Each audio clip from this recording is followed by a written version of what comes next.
Hello and welcome to a huge show here in Hall Talk. I'm Matt Lamb, and today my panel and I will be talking about basketball. Both the men's and women's squads are in the thick of conference season.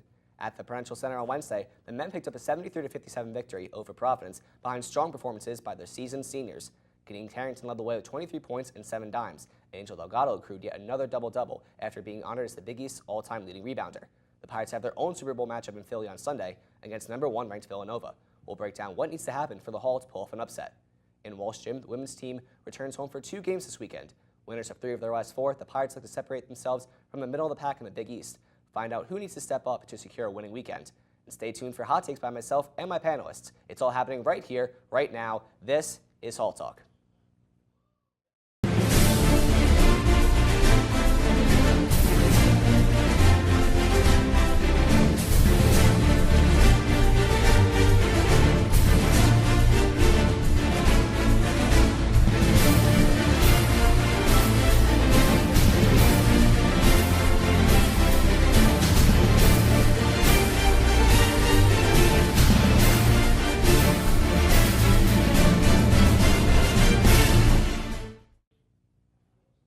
Hello and welcome back here on Hall Talk. Once again, I'm Matt Lamb, joined alongside my panel, JP Prue and Rob Bruskowski. Guys, how you doing tonight? Pretty good, pretty good. Always nice to be here. Doing pretty well, thanks. It's always great to be beside you guys once again from their show on Hall Talk. And let's dive right into things here. Men's basketball played on Wednesday night, and they defeated Providence pretty handily, 73-57. And there were a lot of great takeaways from this game, guys. Angel Delgado, 13 points, 14 boards, yet another double-double for him. Does what he does day in and day out. And Kadeen Carrington looked really impressive last night. 23 points, 7 assists, just 1 turnover. Rob, how comfortable did Carrington look on the floor? He really did look comfortable, and this, I think, is his best game as point guard from all season. We were, from the beginning of the year, we were wondering if he could really fit into that position. I think he was doing really well. He was shooting 8 of 9 towards the beginning of the game, so that was just really solid.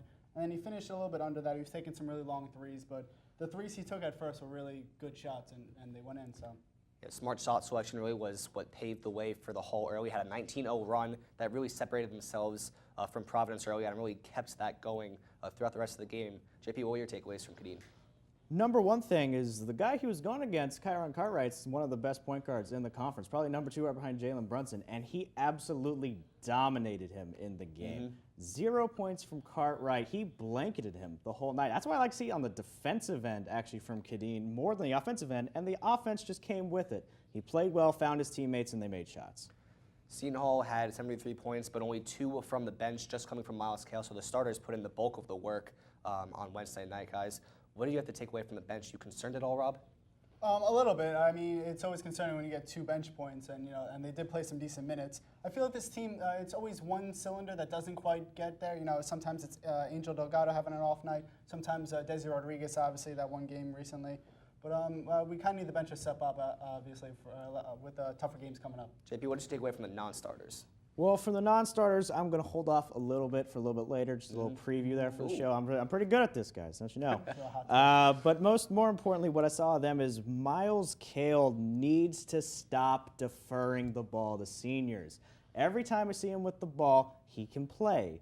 He can play well. When he's out there without Desi or Kadeen or Angel, he'll go in, he'll make a play, he'll make a layup, even make a 3 sometimes. When he's out there with one of them, he'll look then and immediately just go pass it out to one of them. And that he needs to play well. And everyone else just needs to find some confidence. Yeah, had 17 minutes played last night, so was getting a bulk of the action. But again, I mean, somebody needs to step up other than those non-seniors just in case something does, go wrong on one end or the other. But now just continuing forward with some key takeaways from last night. JP, you kind of touched on it. The defense, I thought, was really something that was really strong throughout the game. Yeah, last night I would say I was talking to Ish after the game, and he said the number 1 intensity actually came from the guards, and he said Miles and Kadeen brought it then, and then it made Ish want to go even stronger, and he had tons of stops. Angel wasn't there getting some stops, and then even Desi, who's a little iffy on defense sometimes, he even made a couple stops. So defensive intensity was way up. Yeah, Providence shot just 2 of 17 from beyond the arc. Seton Hall on the other end, 9 for 21. So Providence died with the 3. Seton Hall thrived by it. Rob, what were your takeaways from the game last night? Well, building off of JP, I would have to say defense as well. I mean, the steals, it didn't quite show. They were pretty even with Providence.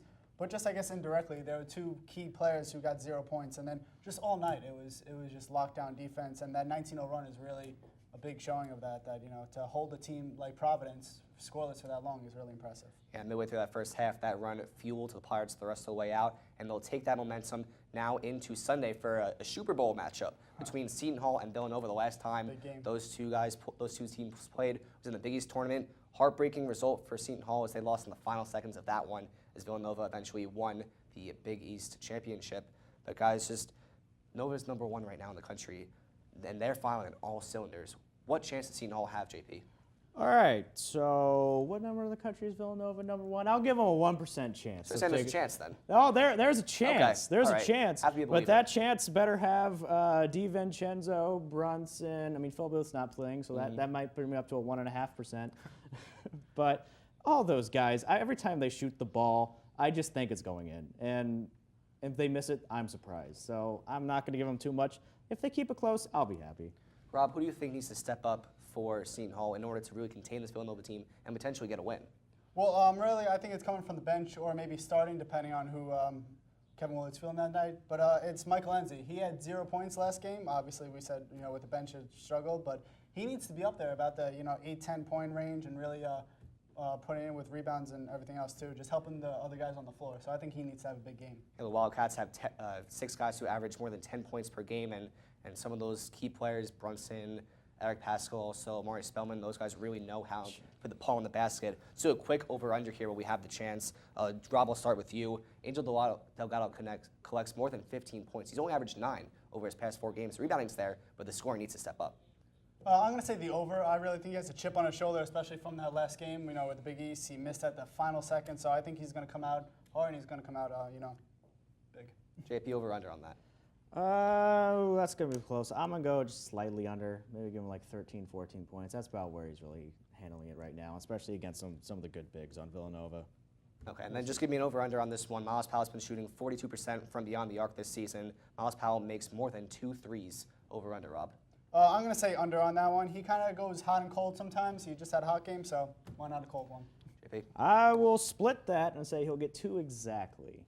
Okay, there you have it. Seton Hall plays Villanova on Sunday at 12 o'clock. Make sure to catch that game on FS1 as well as WSOU. And make sure you stay tuned for the women's team as well, as they have 2 home games this weekend, playing host to Xavier on Friday and Butler on Sunday. And this team, they're winners of 3 of their last 4. They've really stepped up without Donnaizha Fountain, who is no longer on the team. But this team is still in the middle of the pack of the conference. Who has really shined in this recent stretch for the Pirates, and who needs to step up, Rob? For me, I think Inya Butina shined the brightest. She's been doing really well. From that guard position, kind of leading the team from, when they need it the most. And I think they've been clicking all cylinders. So I'm not sure if there's really anything else to add. Yeah, Inya Butina has had career highs in points and assists in her recent games. JP, who for you has shined the brightest? Well, with the subtraction of Donnaizha Fountain, I have to say it has to be Jaquan Jackson, because now there seems to be a lead dog scoring the ball. Before that, it was kind of passive between the two, who's going to be the head of it. And now Kwani's up there all by herself, and she's scoring at a massive rate right now. You lose Donnaizha Fountain, who is the leading scorer and rebounder on the team, but Jackson had 21 points per game in the 2 games this weekend, named to the Big East Weekly Honor Roll. So I definitely agree with you that she is ascended to another level so far this season. Do a quick over-under here right now that the Pirates have 2 games this weekend. Rob, do you think they can get over under 20 steals in those 2 contests? Pirates average 11.2 steals per game in the Big East. That's a conference best. I'm going to say over on that one. They're playing the next 2 games at home, so I really think they have a good chance with the home crowd behind them. And Pirates, that's what they do, right? They steal things. JP, what do you think is the over-under on that? I'll get a little bit of hot takey right now. Just a little preview for some hot take, everyone. I say they get 20 in Xavier alone. Oh. In one game. In wow. one game. Certainly they've made that mark this season. They've done that before, so there's potential to do it again. And then just one more over-under here, that the Pirates connect on 40% or more of their threes over these 2 games. Seton Hall averages a best 39% mark from downtown, Rob. I'm going to go over on that one again. I mean, they're at home. They really shoot well, better at home, so I'm going to say over. JP? It's just looking at the matchups of the teams. I don't be too mean to their fan bases. They are conference things, but they'll go over. They'll go over. I'm sorry, Xavier fans. You're good at men's ball. So that's what you have for the women's team. 2 big games. Make sure to pack Walsh this weekend for Xavier on Friday and Butler on Sunday. Now we're going to head to some hot takes, everybody's favorite segment here on Hall Talk. We're going to start with JP first. JP, what is your hot take from men's and women's basketball? All right, so, well, last time we were here, you know, I did a whole crumpling of the paper and predicted them to go to the Final Four. So now I'm going to go a little the other way. Right now, seeing the production from the bench on this team, I am about ready to say, Kevin Willard, just stop playing him. Honestly, you get your best performances out of all your starters. I'm counting Mike Enzi as a starter, by the way. I don't care that he's technically coming out the bench. Those 6 guys better be the only people coming in the game, because honestly, the rest of the guys have been just honestly a joke the last couple of games. Now, Rob, what is your hot take from men's and women's basketball? Well, I don't know if it's going to be as hot as JP's there. It's getting a little hot here. For women's ball, I think it's they're going to go for 5. They're going to win 5 out of the last 7 of their games. Okay. And they do have some tough ones coming up against DePaul, Marquette, Villanova. But I think they can do it. They're tough teams. I think they can handle it. I really think they want to send a message to the rest of the Big East and everyone watching out there to silence the doubters, silence the haters. So. And now for my hot take. I have nothing bad to say about Seton Hall men's basketball after Wednesday's victory over Providence. I mean, they played a full 40 minutes of basketball and were able to really, get the job done. And they needed that win over the Friars. But you got to look forward now to this next few games in the schedule. 3 of the next 4 on the road. Of course, on the road on Sunday against Villanova. At home against Marquette on the 7th. On the road on the 10th against Georgetown. On the road on the 14th on Valentine's Day against Xavier. Now, I'm looking at those 2 ranked matchups, number 1, Villanova, and right now, number 6, Xavier. Seton Hall has to win one of those games, and if they don't, they are in some serious trouble. I don't care that they're 6-3 in conference right now. I don't care that they're 17-5 overall right now, but this team is supposed to be the 3rd best team in the Big East Conference, and they need to steal one of these games here. If they do not steal one of these games, they do not look like a second weekend tournament team to me. They do not look like they're going to even win a game in the tournament. You need to make sure you have some marquee wins in conference road play. There's only 7 teams in the entire Big East that have won a game on the road this season. Seton Hall won of them against Butler, and that's so far their biggest road win in the conference play this season. So it's their only one besides DePaul, which really, again, does not even count as a road win. I mean, but technically. Technically it's a road win. But they're not still, the worst team. Seton Hall has to win against Villanova or has to win against Xavier, and there's nothing else about that. So that's all we have here for Hall Talk. Once again, for JP Prue, for Rob Ruskowski, for our wonderful crew here, I'm Matt Lamb saying so long. Have a great night.